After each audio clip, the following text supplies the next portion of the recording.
You're looking at video there of an explosion at a Consolidated Edison power plant in Lower Manhattan earlier tonight. We go now to Bob McGee from Con Edison, joining me by phone now. Mr. McGee, what is the state of the power supply in New York City now? Well, the explosion that your viewers are probably looking at, I can't see it, but I imagine it's one that I've seen, essentially wound up taking out power south of 39th Street in New York City. There had been a couple of networks that had been taken out before that in Lower Manhattan, the Battery Park network and the Fulton network, and that had affected, to that point, about 6,500 customers in Lower Manhattan. At the time that this incident occurred, we had about 225,000 people out system-wide. This event took out a number of additional networks, which resulted in power outages in Lower Manhattan, at least, to 250,000 people.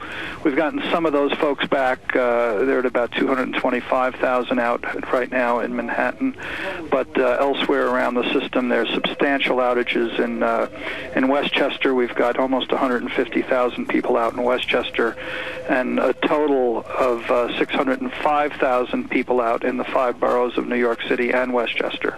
To go back to the Lower Manhattan situation, is there a predicted way this power will return? Will it start to return north to south from 39th Street down, or because you have what now looks like a very substantial chunk of the island basically black below 39th Street?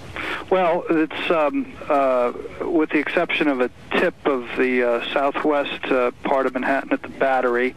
That's correct, but by and large, we'll probably see that power return more quickly than we'll see power return in other areas where there's significant tree damage and wires down, because there can be network engineers that can reconfigure our system to address some of the outages. Obviously, there'll be longer time restorations for any networks where we have equipment that's underwater.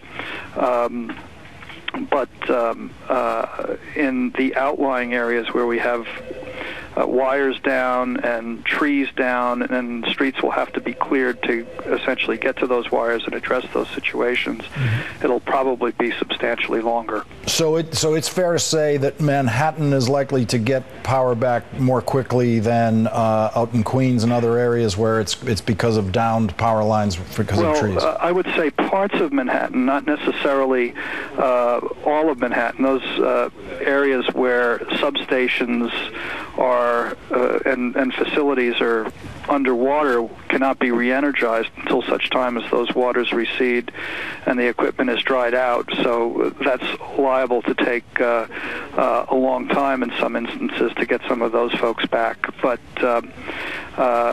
there is great redundancy in the Manhattan network, obviously, because of the heavy concentration of businesses, and so there are some additional things that our network engineers are able to do, as opposed to some other areas where there's single overhead networks out in outlying residential areas.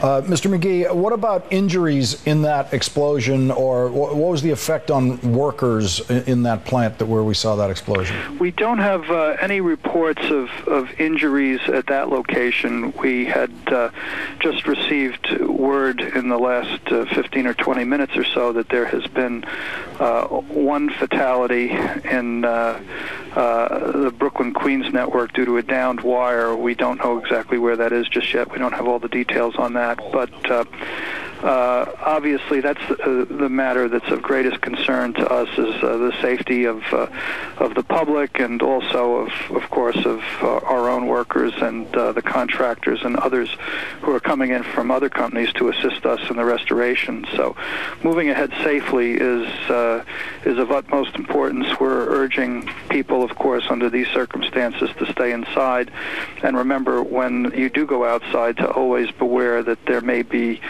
damage downed wires amid debris and leaves that you don't see or in water that you don't see, and obviously the consequences of that can be deadly. So proceeding with caution at this point until the storm passes is what's of utmost importance here. Con Edison spokesman Bob McGee, thank you very much for joining me tonight. Thanks.